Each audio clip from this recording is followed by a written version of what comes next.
سبحان الله والحمد لله ولا إله إلا الله والله أكبر ولا حول ولا قوة إلا بالله العلي العظيم. لا ملجأ ولا منجأ من الله إلا إليه. سبحان الله وبحمده سبحان الله العظيم.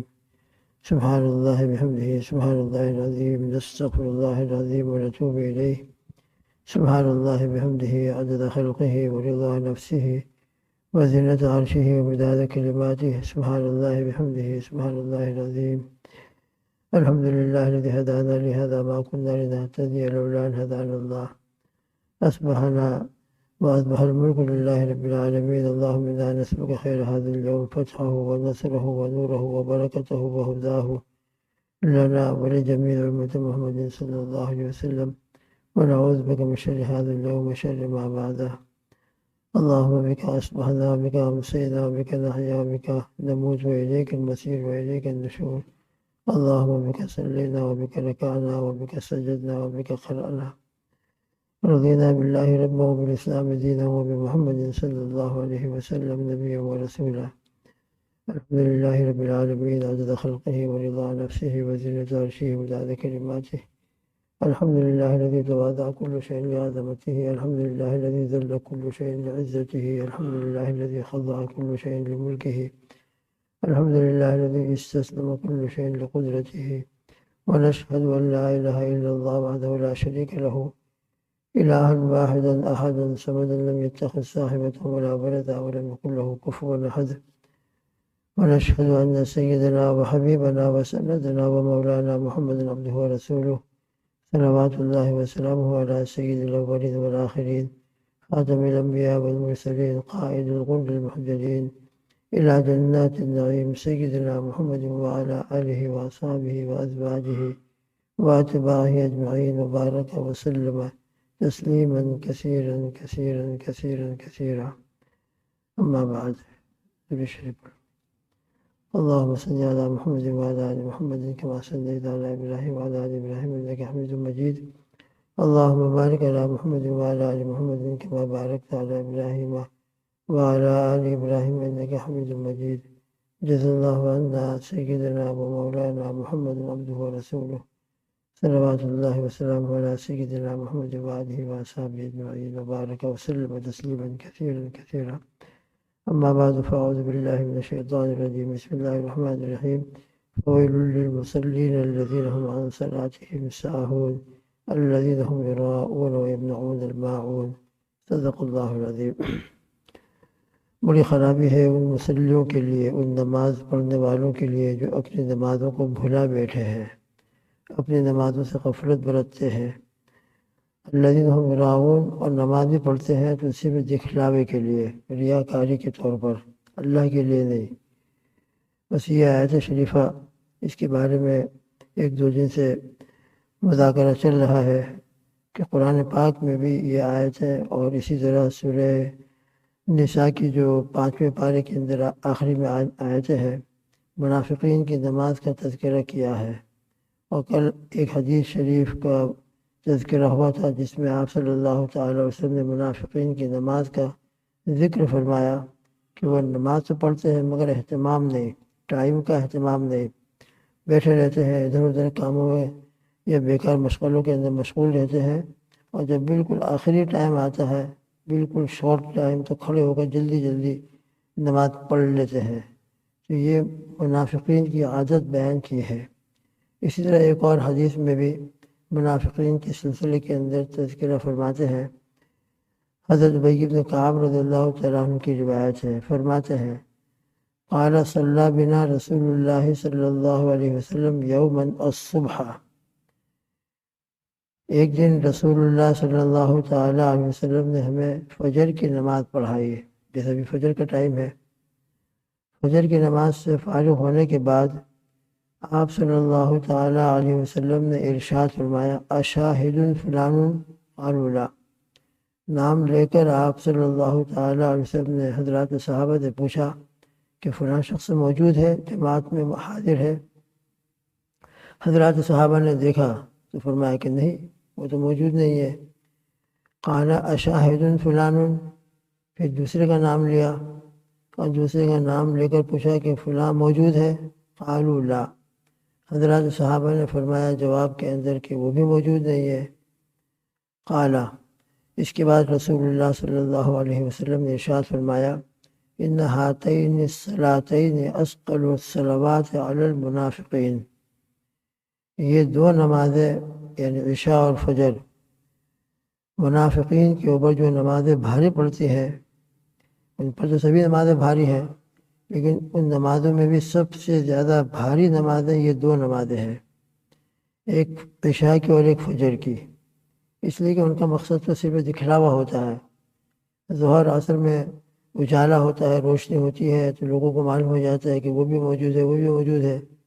عشاء میں اندھیرا ہوتا ہے، آرام کا ٹائم ہوتا ہے، فجر کے اندر بھی آرام اور نیند چھوڑ کر آنا پڑتا ہے، اندھیرا ہوتا ہے، اور خاص کر حضور پاک صلی اللہ تعالی وسلم کے حیات مبارکہ کے اندر آپ کو معلوم ہوگا نبی کریم صلی اللہ تعالی وسلم کی پوری حیات مبارکہ میں تقریباً مسجد نبوی کے اندر کوئی دیوا، کوئی چراغ، کوئی لائٹ، کچھ نہیں تھا، کچھ نہیں، بالکل فلور کے اوپر حضرات صحابہ نماز پڑھتے تھے۔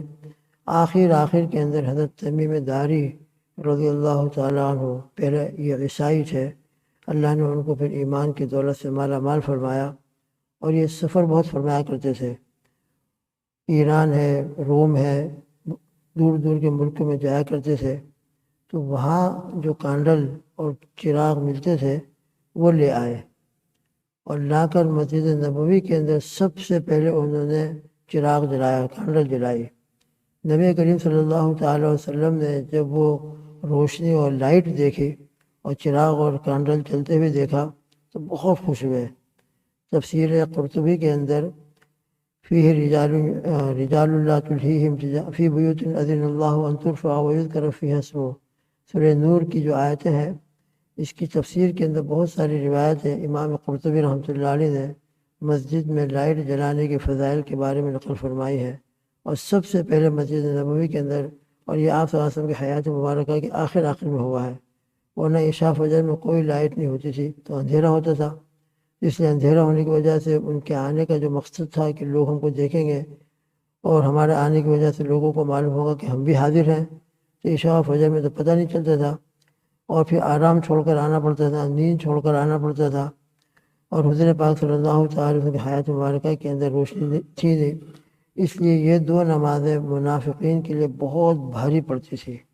پھر آپ صلی اللہ تعالی وسلم نے فرمایا لو تعلمون ما فیہما، اگر تم کو معلوم ہو جائے کہ عشاء و فجر میں حاضر ہو کر جماعت کے ساتھ نماز پڑھنے کا کیا ثواب ملتا ہے، لَأَتَيْتُمُوهَا وَلَوْ حَبْوًا، تو تم ان دونوں جماعتوں کے اندر اتنی پابندی سے شرکت کرو، اتنا اہتمام کرو، اتنا اہتمام کرو کہ تمہارے پیروں کے اندر چلنے کی طاقت نہ ہو، تم ڈسیبل ہو، مگر ڈسیبل ہونے کے باوجود بھی حبواً علی الرکب، اپنے گھٹنوں کے بل چل کر بھی مسجد میں آؤ، گھٹنوں کے بل، جس طرح بچے چلتے ہیں، ڈسیبل لوگ چلتے ہیں بیچارے زمین پر بیٹھے بیٹھے، تو ان دو جماعتوں کا اگر تم کو ثواب معلوم ہو جائے تو اس جماعت کو ثواب کو حاصل کرنے کے لیے تم گھٹنوں کے بل بیٹھے بیٹھے چل کر بھی مسجد میں آنے کی کوشش کرو، اگر تم کو معلوم ہو جائے۔ اب اندازہ لگایا جا سکتا ہے رسول اللہ صلی اللہ تعالی وسلم نے اس جملے کے اندر ان دو نمازوں کی جماعتوں کی اہمیت کو اور ان کے ثواب کو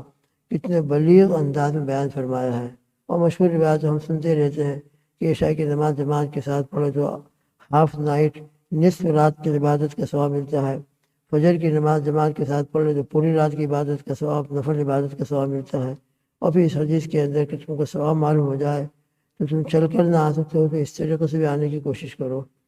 پھر اس کے بعد فرمایا وَإِنَّ الصَّفَّ الْأَوَّلَ عَلَى مِثْلِ صَفِّ الْمَلَائِكَةِ، اور پہلے صف کے اندر نماز پڑھنے کا ثواب تو اور بھی زیادہ، جماعت کے ساتھ نماز پڑھنا، پھر جماعت کے ساتھ نماز پڑھنے کے ساتھ پہلی صف کا اہتمام اور تکبیر اولیٰ کا اہتمام تو نور علی نور، نور علی نور ہے۔ پچھلی صفوں میں بھی جو لوگ آنے کے عادی ہوتے ہیں اور ہمیشہ دیر سے آتے ہیں اور آخری صف میں آ کر شریک ہو جاتے ہیں، تو ان کے لیے اگرچہ وہ جماعت کے ساتھ نماز پڑھ رہے ہوں مگر بڑی سخت وعید آئی ہے ان لوگوں کے بارے میں جو عادی ہوں، عادی، کبھی اتفاق سے دیر ہو گئی تو بات الگ ہے، لیکن جنہوں نے اپنی عادت بنا رکھی ہو آخر میں آنے کی اور آخری صفوں میں نماز پڑھنے کی، تو ان کے لیے بڑی سخت وعید ہے۔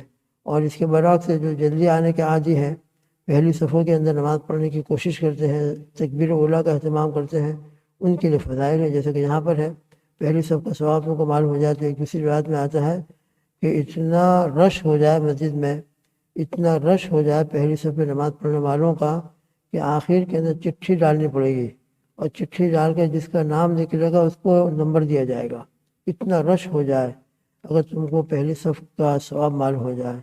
تو اللہ کے نبی صلی اللہ علیہ وسلم نے کس کس انداز سے امت کو جماعت کی نماز کے لیے اور صف اولیٰ کے لیے اگلی صف میں پہلی صف میں نماز پڑھنے کے لیے ترغیب دی ہے۔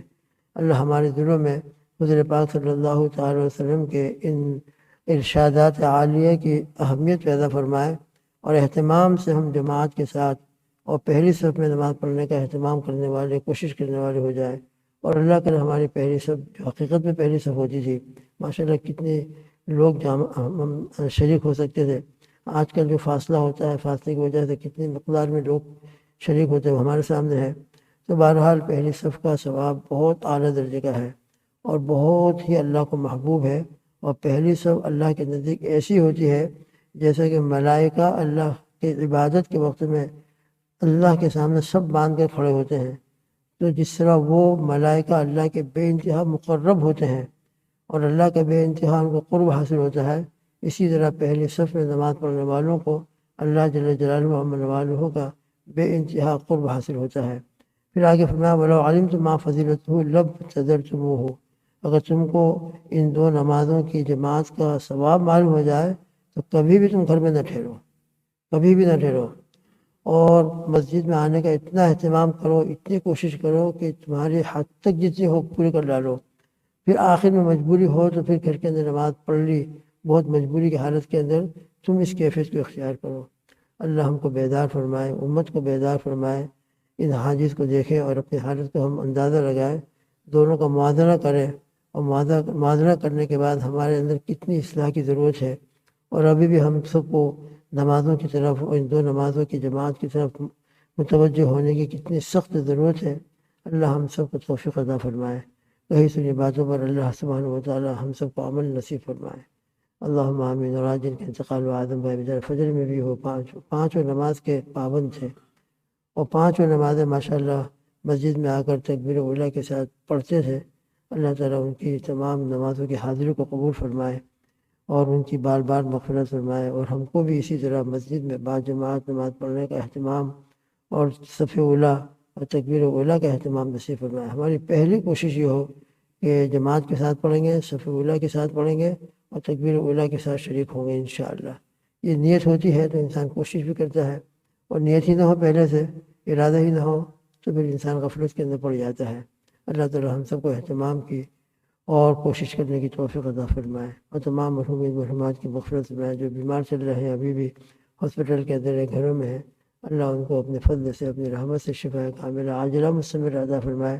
دونوں جہاں کی سعادت مندی، دونوں جہاں کی عافیتیں، اور دونوں جہاں کی اللہ تعالیٰ مسرت عطا فرمائے، اور ہم سب کو بھی ایمان والی زندگی، استقامت والی زندگی عطا فرما کر آخری دم تک ایمان پر قائم رکھ کر ایمان والی موت ہم سب کو بھی عطا فرمائے۔ اللہم آمین۔ سبحان اللہ بحمدہ، سبحانک اللہم بحمدک، ونشہد ان لا الہ الا انت، نستغفرک ونتوب الیک، وصلی اللہ تعالی علی خیر خلقہ محمد وعلی آلہ واصحابہ وازواجہ واتباعہ اجمعین۔ سبحان ربک رب العزۃ عما یصفون، وسلام علی المرسلین، والحمد للہ رب العالمین، برحمتک یا ارحم الراحمین۔